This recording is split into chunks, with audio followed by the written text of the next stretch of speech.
Faraway Wanderers. Chapter 64, A Gamble on Life. The two men seemed to have traveled the entirety of the Central Plains as dust covered their travel-worn attires from head to toe. The great shaman wasted no breath on banalities upon their reuniting. He went straight to examine Zhou's issue. Reflexively, Zhou's issue presented his left wrist. Halfway through the motion, he realized that this wrist was currently unfit to be seen. He quietly retrieved his hand and switched to his other. The great shaman took a glance. "Did you injure your wrist?" he asked offhandedly. "Oh, it's nothing.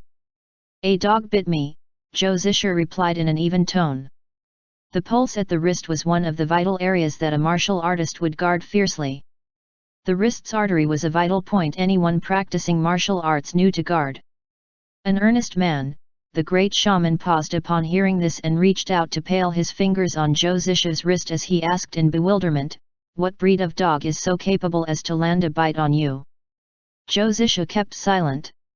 Wen Kexing, who was been listening to the sight in silence, suddenly stretched out his own arm. "You're such a petty man," he said, pressing his wrist near Zhou Zishu's mouth. "Because of so tiny a matter, you haven't let me into your room for 3 days. Here. Go on, bite me back." Lord Seventh, who had just sat down, choked on his mouth full of tea. Goose Yang covered her face with both hands and turned away, pretending she had seen and heard nothing. Zhou Zishu's eyelid twitched once.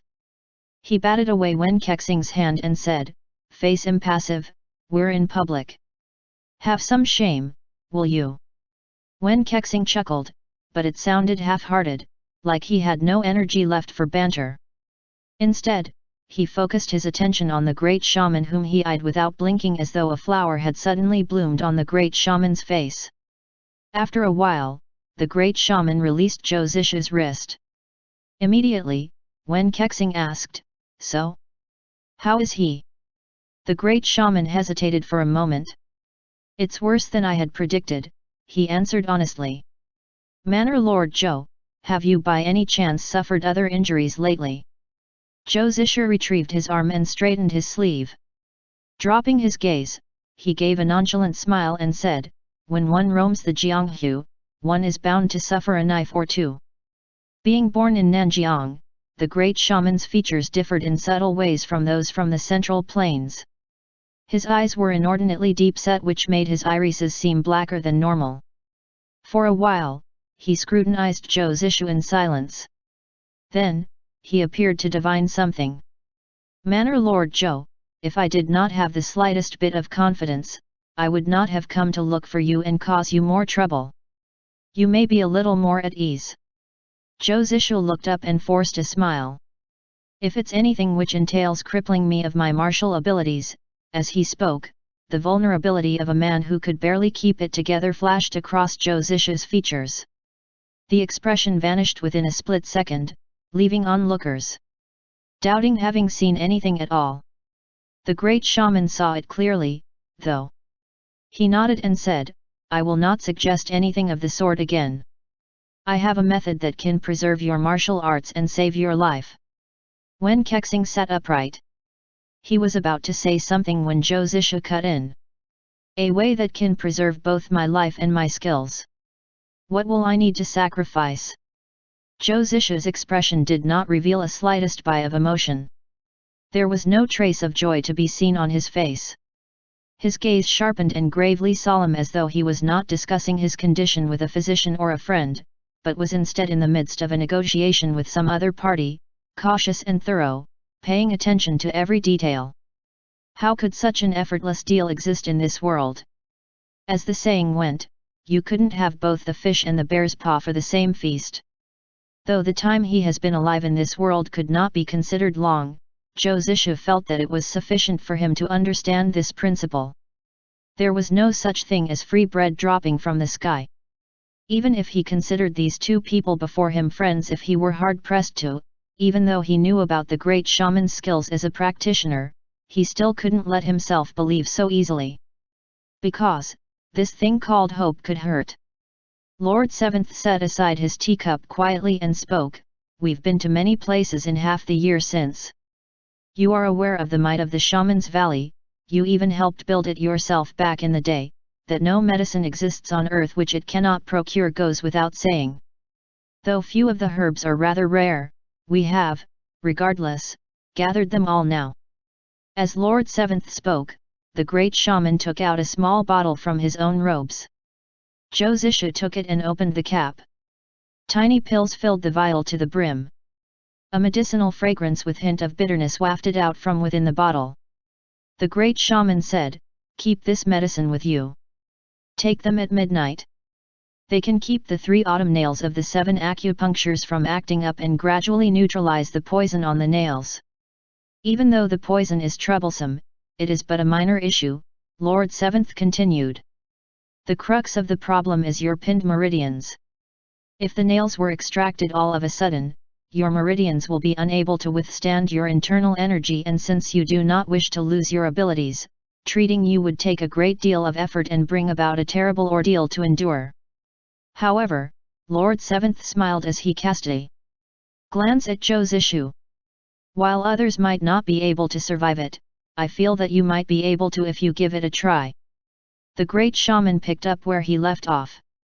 "We need someone with immense martial power who can sever all your meridians in one instant. Something you may also accomplish by yourself if you so choose." Hearing this, Gu Xiang, Cao Weining, and Zhang Chengling was shocked to stillness. Gu Xiang asked falteringly, "Once all his meridians are severed, won't he die?" The great shaman looked up at her. He didn't deny it. "It's a possibility. But Lord Zhou's martial abilities run deep, and I don't believe he would die there and then. In the meantime, as long as someone sustains his heartbeat. Do you propose, when Kexing cut in, to reconstruct all his meridians?" The great shaman nodded. When Kexing's eyes brightened, he asked, "Will you be able to do it?" The great shaman paused. As per his habit, he spoke with caution and didn't make overly confident claims. "Based on my operating skills alone, the chance for a positive outcome is about 30%. But we would still have to account for whether Lord Zhou can withstand it." 30%. When Kexing's brow knitted. "Only 30%. The great shaman nodded. "Pray forgive my limited talents." For his part, Zhou Zishu laughed, all traces of glumness swept from his face. "Good enough. 30% is quite good enough. Had it been a 10% chance, I'd still have taken on the gamble. I've got nothing to lose anyway, have I?" He collected the small bottle of medicine and solemnly cupped his fist to Lord Seventh and the great shaman. "Many thanks." The great shaman did not express much in reply. He merely gave a brief nod. As if he had just gifted someone 2 steamed buns instead of a vial of life-saving remedy. Lord Seventh, however, chuckled. "What are you thanking us for? If you do not let him repay the favor that we owe you from those years back, Wu Xi, this silly lad, will not be able to live out his life in peace." The great shaman threw the man a glance but didn't protest. "Reconstructing meridians is no small feat," he carried on. "I will need a place of extreme cold to proceed. It may leave you with a sensitivity to the chill in the future. But as you recover your Kung Fu, that may be treated as well, and it shouldn't be a major obstacle." When Kexing pondered for a moment. "What do you think of the peak of Chongming Mountain?" he asked. Chongming Mountain was a realm of legend. Inhabited by the immortals and the ancient monk, misty clouds curled around the middle of its elevation whilst eternal snow shrouded its peak. The great shaman thought it over before nodding. "I think that would be feasible." "How fortunate then," Wen Kexing said. "That old glutton owes me so many meals I stopped counting. We'll just go to his decrepit nest and ask him to feed us for a change." Gu Xiang responded immediately. "I have an errand for you," Wen Kexing said. "Go find Yebai for me, and I'll line up 2 street worth of dowry for you. What do you say?" 3 streets, Gu Xiang haggled. Wen Kexing swatted her on the head. 2.5, All right? Stop taking advantage when you already got a sweet bargain. Go on, get lost. Gu Xiang rubbed her head. She grabbed Cao Weining and headed toward their room to pack. Wen Kexing yanked Cao Weining back. Don't you listen to her. Packing isn't the job of a grown man, else you'll spoil her till she forgets all manners. Come with me. And you, kid, stop lazing around. You've been lax with your practice for quite a few days now. What are you waiting for? For your Shifu to scold you again? Shoo. Asu, you carry on with our guests. After speaking, he dragged Cao Weining out without further explanation. Thereupon, Zhang Chengling was quick to read the atmosphere as well. He took one glance at his Shifu, saw the glint in the man's eyes take a turn for the evil, and immediately scurried out with his tails between his legs. In an instant, the room quieted down as only Zhou Zishu, Lord Seventh and the Great Shaman were left in it. Lord Seventh gazed at Wen Kexing's retreating silhouette. That, Jianghe friend of yours, he said all of a sudden. He seems to be a complex character, doesn't he? Have you been journeying with him all this time? Zhou Zishu paused but he denied nothing. He merely looked up at Lord Seventh, wondering what the man meant by asking such a question out of the blue. Lord Seventh, however, only smiled. Although, he seemed to treat you quite well. Besides, I've never seen you so taken with someone before. Well, it's rather nice, actually. Outside, Zhang Chengling was reciting his mantra in the small courtyard and started to practice his martial arts move by move exactly as he had been taught. Truthfully, with so many people arriving and with so many events happening, this little youth's heart couldn't help but be distracted. He too wanted to go with Gu Xiang and Cao Weining, to search for Ye Bai. Indeed, even though he was slower on the uptake than most, Zhang Chengling was proving not to be stupid at all. After Zhou Zishu had listened to the boy's explanation about the black poison hag incident, he didn't punish him further than with an additional 2 hours of practice every day. Zhang Chengling had acted rashly, but had also shown his potential. It was in fact rather remarkable that after having gone through so much and seen so much cruelty, the boy still retained his purest heart. He never tried to hide his cowardice, but when it was time to be brave, he would never disappoint. In any case, Zhou Zishu had always thought that for a boy to grow up without a few scars only meant they would forever remain a useless person tucked under someone else's wing. One would never learn to fly even if he reached adulthood peacefully and successfully. Zhang Chengling also had time to do his own thinking. He reflected that he couldn't rely on his Shifu forever. Shifu was teaching him many things the way one would force-feed a duck, and he had inscribed them into his memory by any means necessary. But there were still many things he didn't understand. And even if his Shifu broke those things down into yet smaller pieces for him to chew on, he still wouldn't understand them. What he needed was practical experience. Now that Shifu's injury was at its most critical juncture, Zhang Chengling felt that he shouldn't stay by Shifu's side, clueless and confused. He should venture outside, and do something for him. As his ruminations took over, Zhang Chengling started to mess up his stances. Wen Kexing watched the boy from a distance but said nothing. His own mind was a mess. The chance of a positive outcome was only 30%. He himself had missed death by the breadth of a hair countless times in his life, and a 30% probability of survival was nothing to sneeze at, but this time, it concerned Asu. Wen Kexing only came back to his senses when Cao Weining addressed him. Cao Weining cautiously looked at Wen Kexing and waited for him to speak. Gu Xiang said the man had raised her, and a momentous sense of respect laced with fear seized Cao Weining as though he was facing the father-in-law. "Brother Wen," he simpered. "Was there anything you needed?" Wen Kexing threw him a glance. It was as if he suddenly don't know where to start. It took another good while before he spoke. "I was only a few years over 10, and a half-grown lad myself, when I picked up Gu Xiang from the street," he began. "I knew her father and mother had died. And she was too young then. I found her wrapped in swaddling clothes where her mother had hidden her. Their enemies had not noticed here and she managed to escape with her life. Cao Weining didn't dare take a heavier breath. His expression was near religious as he listened. She isn't really my servant, Wen Kexing went on.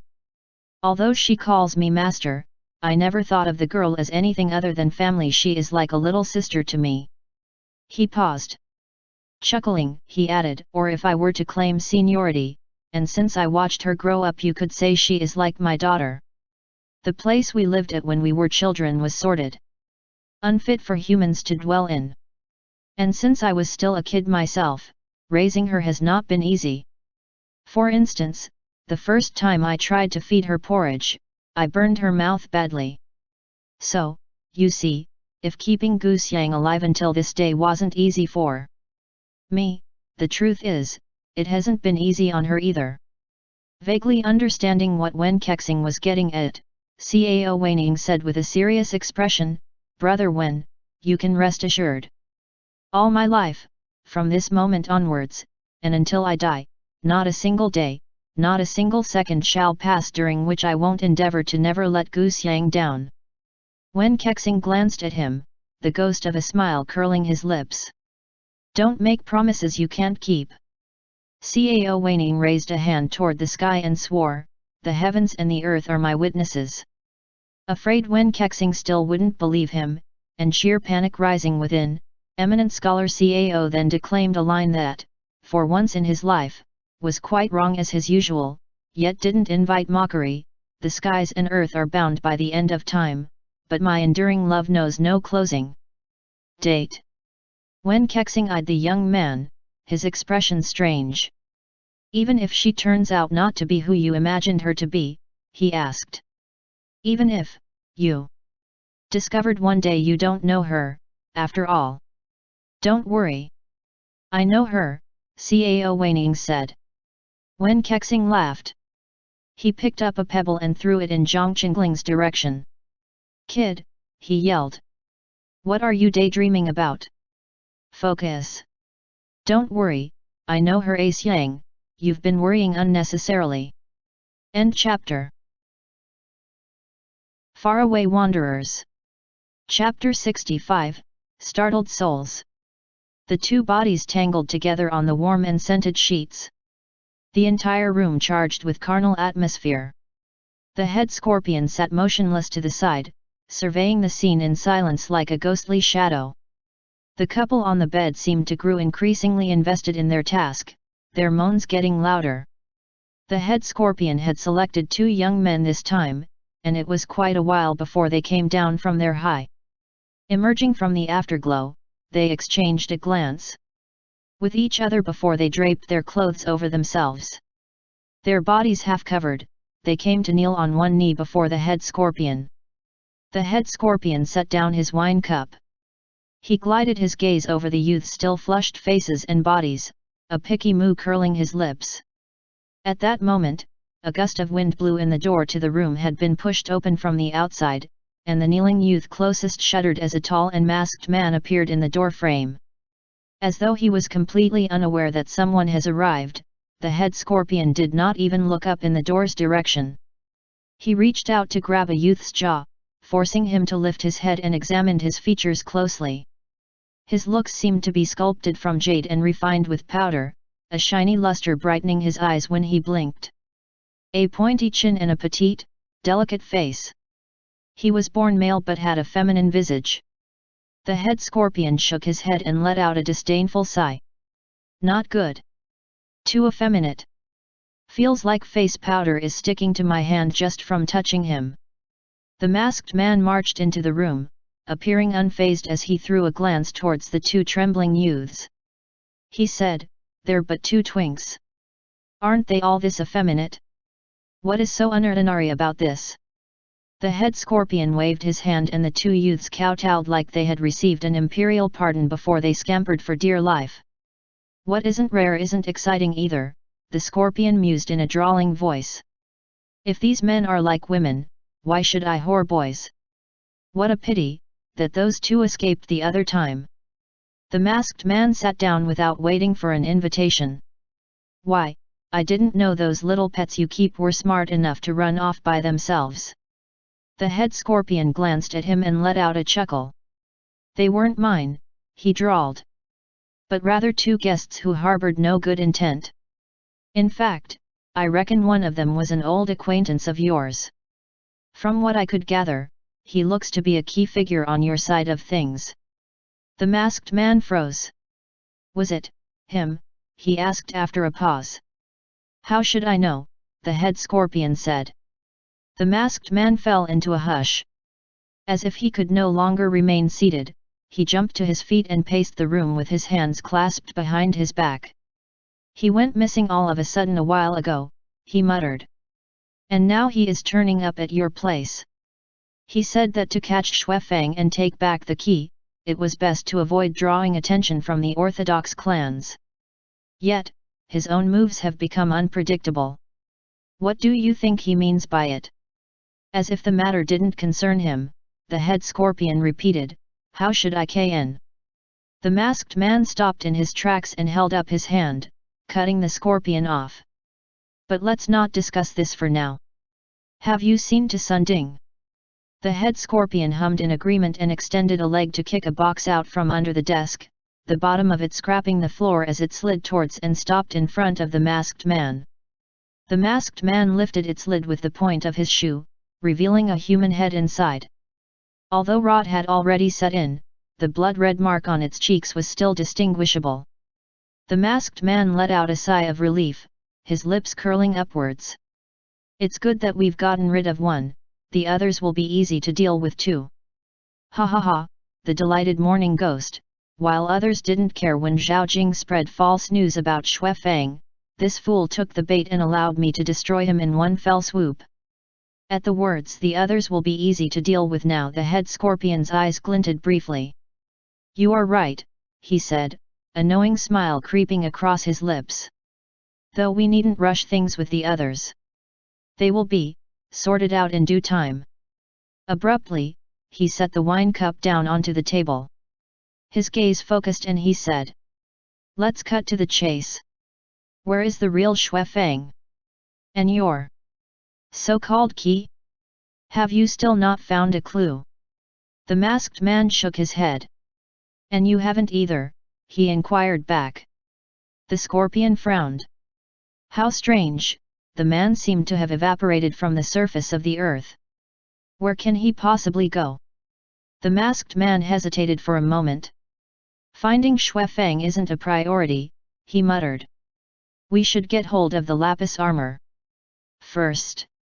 Zhao Jing is growing ever more ambitious, he now seems persuaded I'm the one who has hidden the key. I'm certain his next move will be to blame the disappearance of the lapis armor onto the Ghost Valley, follow it with covert attack, then take the chance to consolidate his power.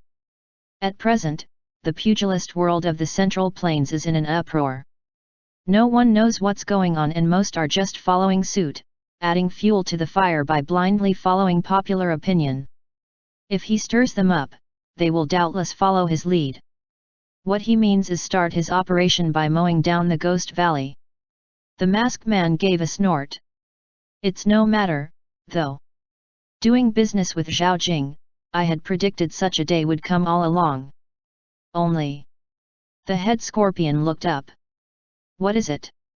Are you having designs on that valley master of yours? The masked man smirked. He is but a madman with tough skin and some ability to fight and kill at most.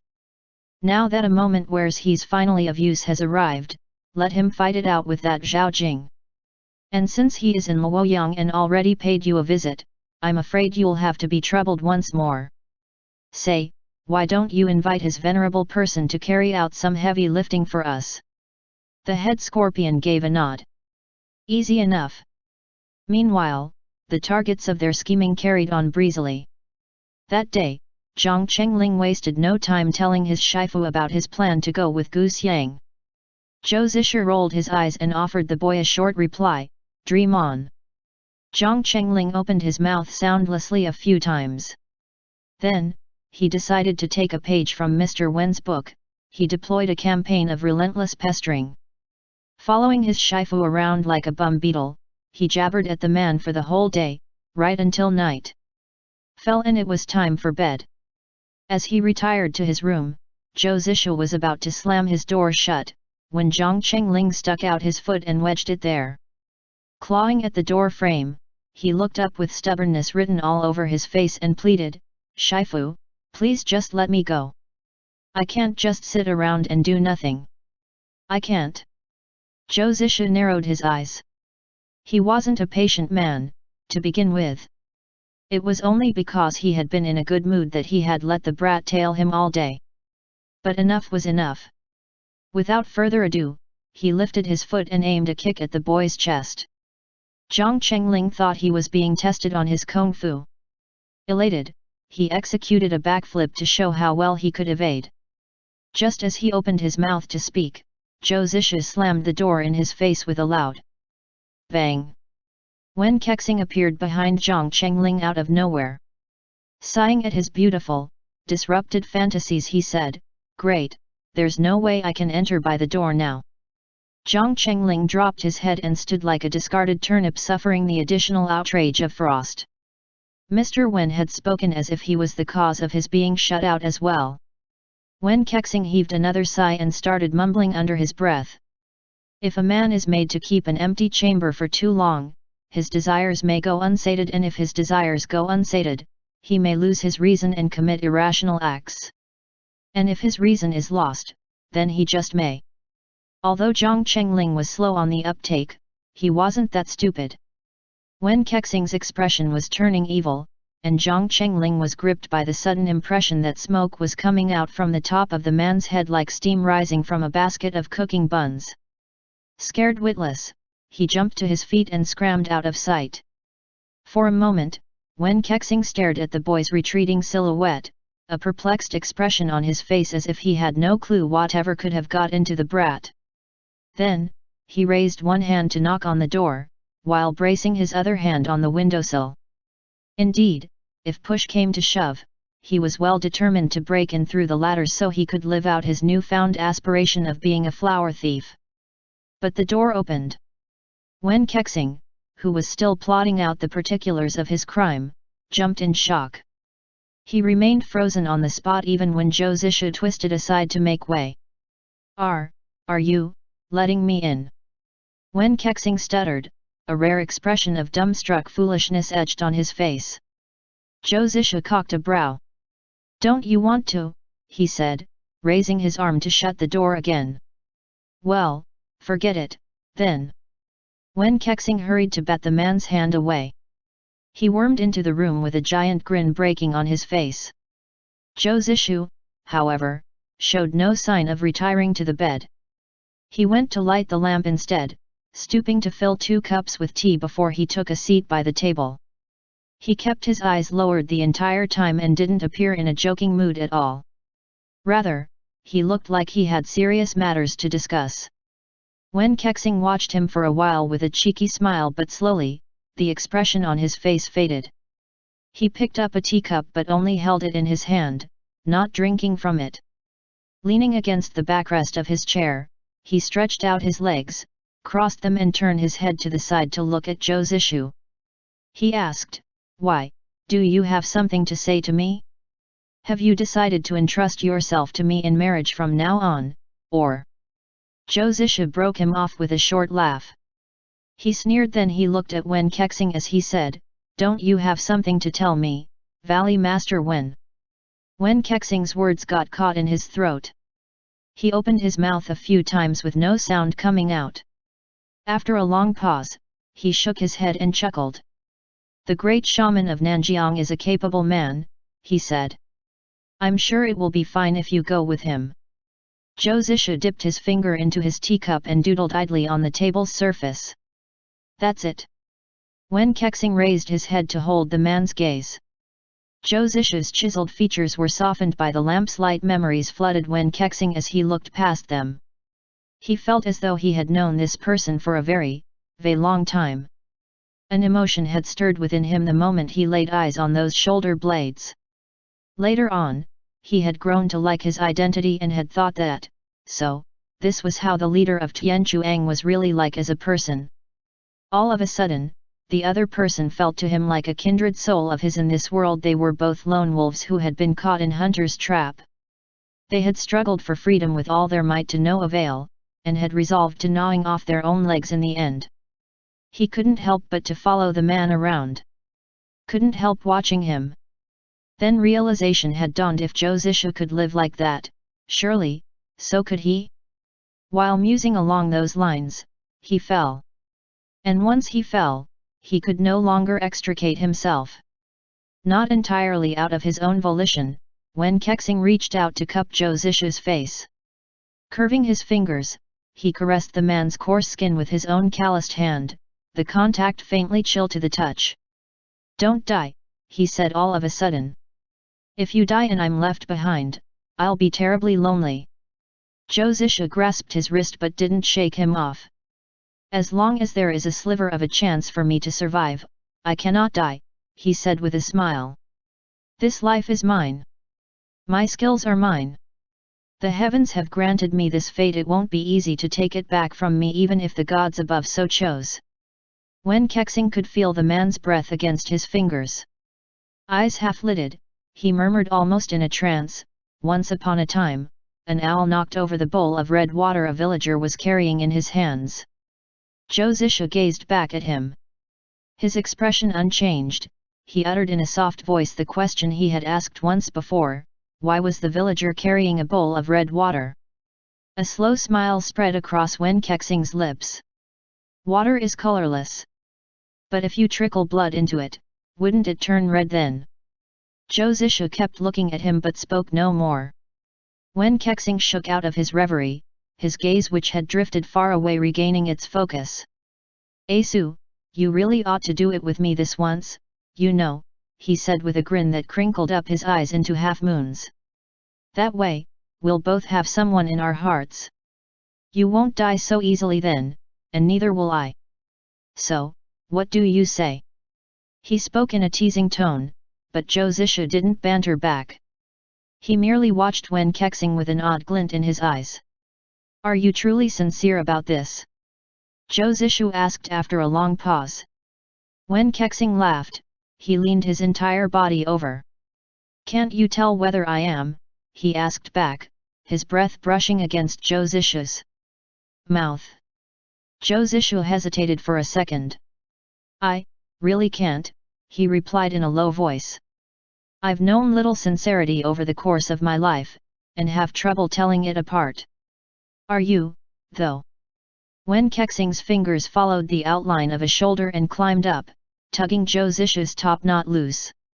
A headful of black silk cascaded down, framing the features of the hardened man before him and making them appear a little bit frail.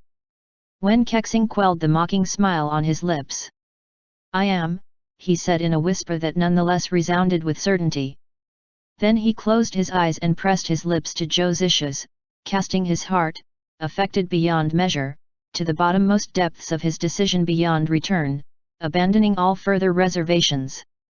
Slowly, Zhou Zishu lifted his hand. It was a long moment before he let it come to rest on Wen Kexing's shoulder, his fingers catching into the fabric covering it. A strident cry pierced the night.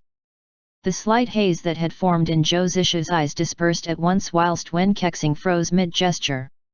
Distracted, they crashed to the ground together, locked amidst a suggestive pose. Expressionless, Wen Kexing dropped his gaze, pulled his and Zhou Zishu's open robes back closed. "At this hour of the night?" he murmured.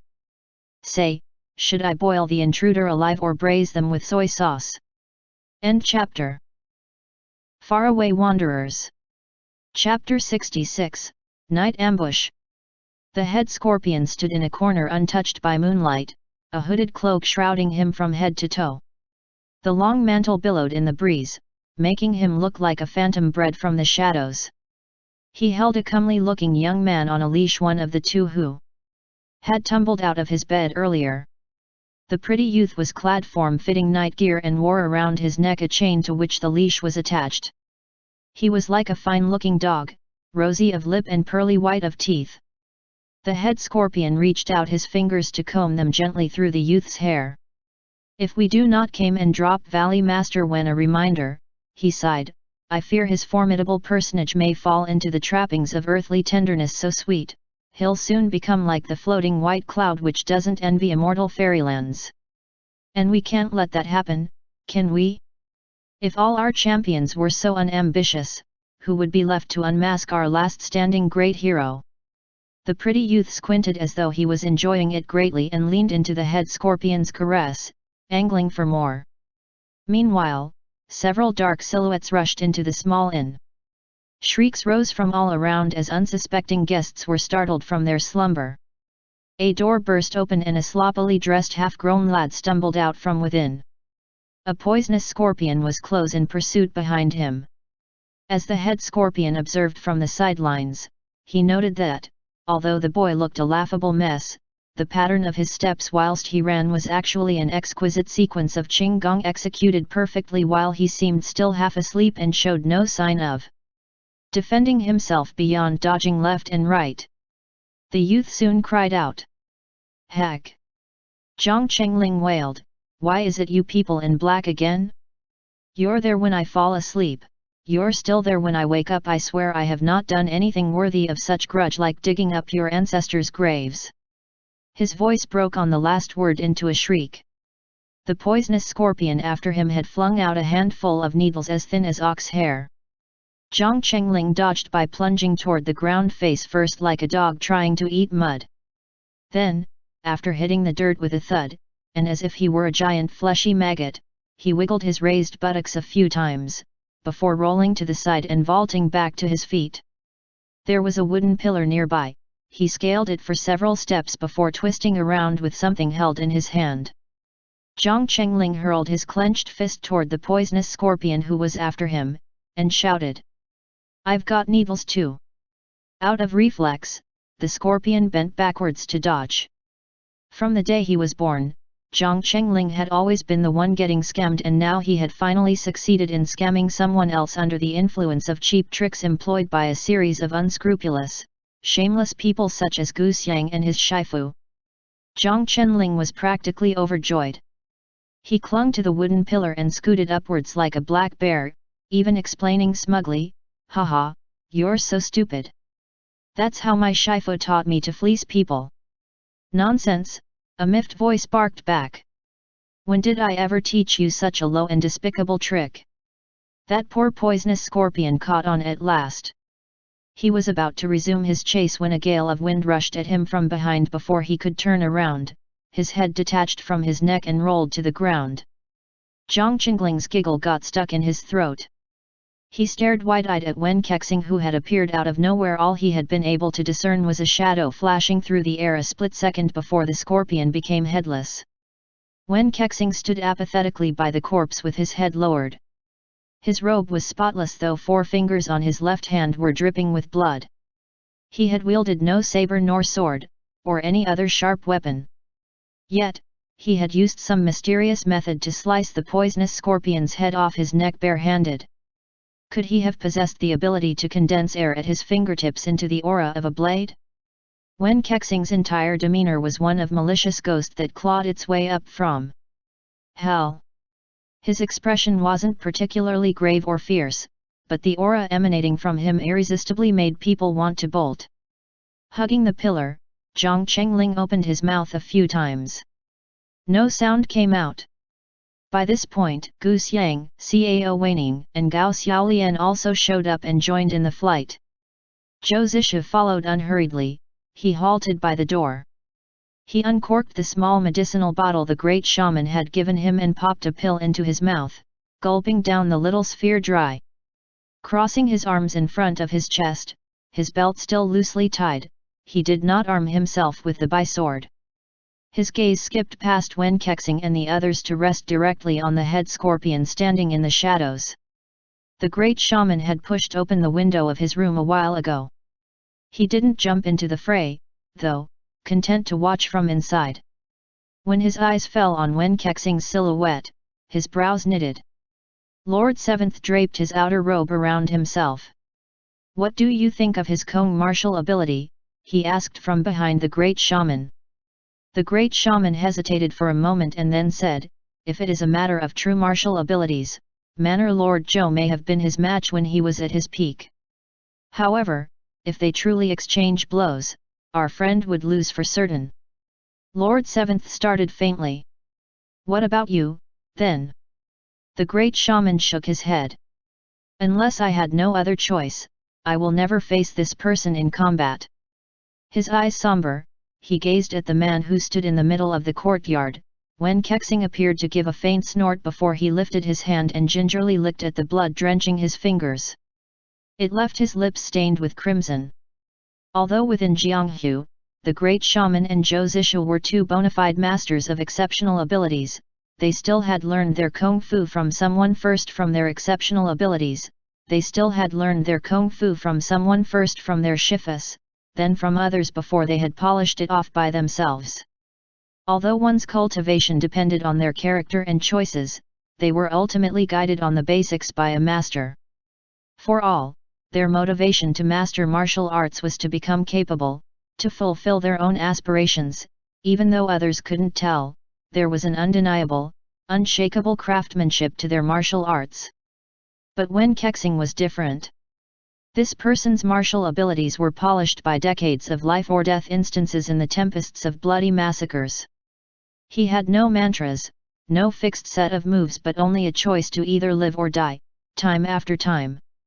This was very likely the most formidable brand of Kung martial arts in this world. The head scorpion boss parted his lips slightly. His breath shook, whether because of terror or excitement. He clenched his fist, pinching the pretty youth in his grasp. The latter frowned, pain scrunching his face, but he did not dare budge. If they now claim that he is not the master of the Ghost Valley, the head scorpion whispered, I wouldn't believe it. All of a sudden, he let go of the leash securing the pretty youth. Patting him on the back of the head, he said, go meet the ever-so-lucky child over there. Play with him for a while, us adults need to talk. The youth huffed his assent and took off at speed. His qinggong was actually rather good. The head scorpion boss stuck his fingers into his mouth and gave a whistle. At the signal, every scorpion who was still alive retreated from the battleground, to line up in a neat row beside him. Thereupon, the head scorpion walked out of the shadow and came to stand in front of Wen Kexing.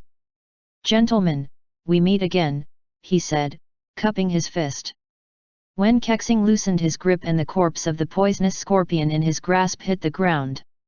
He cast the head scorpion with a murderous gaze as he asked in extreme annoyance, have you come to look for death? Meanwhile, the pretty youth landed a few steps from Zhang Chengling. The head scorpion appeared to have lost interest in them, though, he paid them no more mind. Zhou Zishu, however, shook out of his stillness, he gazed up at the two young people who were already engaging in battle, and shifted on his feet slightly.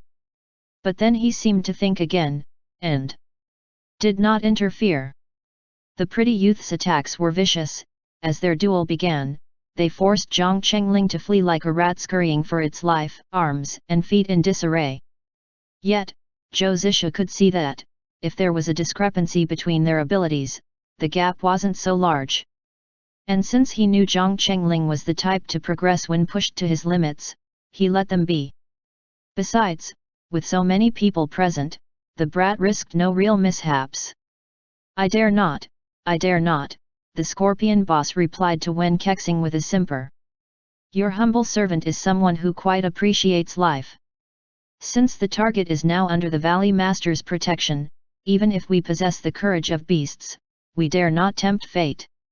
Wen Kexing glared at the fellow impatiently, the promise of a prompt decapitation if he spoke further nonsense glinting in his eyes.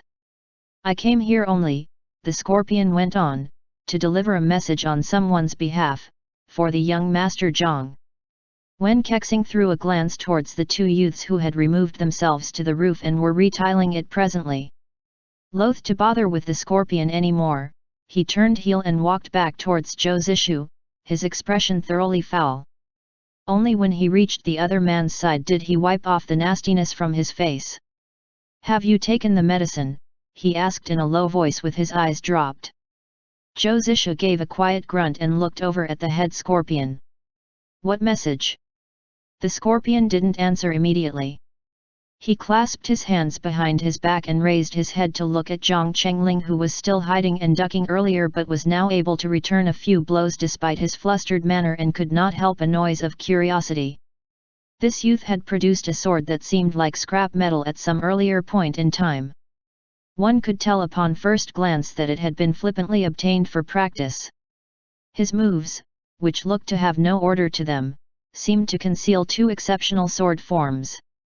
One was serene and proper, full of noble aura of a nation's finest talent, and the other, nimble and charmingly unbridled. If it were wielded to its fullest extent, it would have been pleasant to the eye as drifting clouds and running brooks. The two sword forms were awkwardly stitched together in a clumsy and recklessly blunt manner by the youth. It was odd as it looked, but there was an uncanny harmony to it. The head scorpion could tell, Zhang Chengling would have neutralized his own child's mighty-looking assaults within 10 moves. A reputed master do produce outstanding disciples, he sighed, before raising his voice and calling out, Young Master Zhang, would you like to know who is the true culprit behind the deaths of your family? Zhang Chengling froze. Distracted, he didn't see the pretty youth hurl the chain around his neck toward him. It wound itself around the sword he held. The sword was nothing impressive in the first place, it instantly snapped into two. Immediately taking advantage of his upper hand, the pretty youth in pursuit lifted the dark saber staff in his hand and swung it at Zhang Chengling's waist. Under duress, Zhang Chengling took a roll to the side. Left with no better alternatives, he lifted his foot and aimed a kick to his opponent's family jewels. The pretty youth barely twisted out of the way, shocked and livid in equal measure. An odd expression came over the features of every onlooker present. Zhou Zishu and Wen Kexing exchanged a glance. In identical "this has nothing to do with me" tones, they spoke as one. What a great disciple you've taught! Wen Kexing glared. He is clearly your disciple. Bullshit, Zhou Zishu retorted, sure of being in the right. How could I ever produce a disciple who knows nothing but shameless, despicable tricks? He is clearly of the same breed as you. Zhang Chengling vaulted back up to his feet. He trod the 9 palaces formation at full speed with the pretty youth leaping after him. The scorpion recovered from his shock. What an unconventional child, he chuckled. Let me tell you the truth, then. The one who killed your father, the one who murdered Taishan's Grand Master, the one who disposed of Shen Zhen in secret, and the one who blamed everything on Sir Gao, are but the same person. Who is it? Zhang Chengling shouted. The head scorpion asked in reply, who do you think it is? At present, who can possess the lapis armor in unscrupulous secrecy while righteously summoning all the heroes under the sky to surround the Ghost Valley and eliminate all witnesses before bringing the Ghost Valley's key and the lapis armor together? Zhou Zishu let out an ah. He then turned to peer pointedly at Wen Kexing. The key from the Ghost Valley, Zhou Zishu repeated. No wonder, the Valley Master alone showed no surprise when Long Ke made those revelations to us. You don't seem shocked, Wen Kexing said. Zhou Zishu chuckled. Why should I? The Ghost Valley has dwelt in peace for many years. Why should a traitor surface out of the blue? One who has set his target on the lapis armor, no less. For someone to take such a high risk. What'd be shocking to me is if they try to trap a prized predator without bait. That is far too abnormal. Wen Kexing hesitated for a long moment. Then, he explained in a low voice, indeed, the 10 most heinous devils within the valley have been locked in an unending struggle since forever. Sun Ding and Xuefeng led the 2 largest factions. But recently, Delighted Morning Ghost has, through some unknown means, convinced most of the ghosts to side with him, turning the tides in his favor. They were oppressing the remaining minority with their numbers, and within the valley, if you aren't as powerful as your opponent, you are bound to die. Xuefeng made the perilous move out of desperation, or perhaps had he planned such a day would come long ago. He stole the key. Zhou Zishu nodded his head a few times. In a slow voice, he asked, Oh? And in what way did he? Of the 5 major clans those years ago, there was only one person left. Even if Zhang Chengling was dumber than he was now, he could still understand who the person the head scorpion was hinting at. In that instant, he felt as if his heart had stopped beating. He gave a great angry roar. "You're lying! It can't be true!" Zhou Zishu snapped his head back up.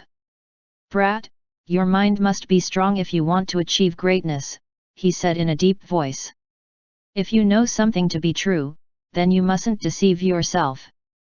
But if you think he is sprouting nonsense, nothing prevents you from letting it into your left ear and out of your right." As he spoke, Zhou Zishu's figure flashed briefly, although he did not seem to have moved. He came to stand by Cao Weining's side before anyone saw him move.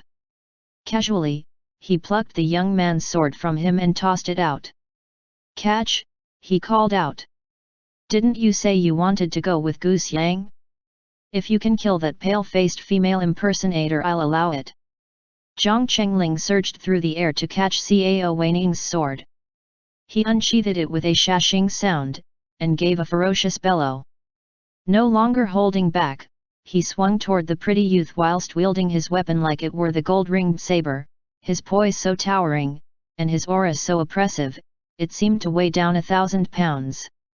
Upon his enemy a stance that nobody had taught him. Startled, the pretty youth broke into a panic. His attacks were thrown into disarray and he stepped backwards reflexively, revealing in his frenzied retreat a limp that wasn't usually obvious. A cryptic smile surfaced on the head scorpion's lips.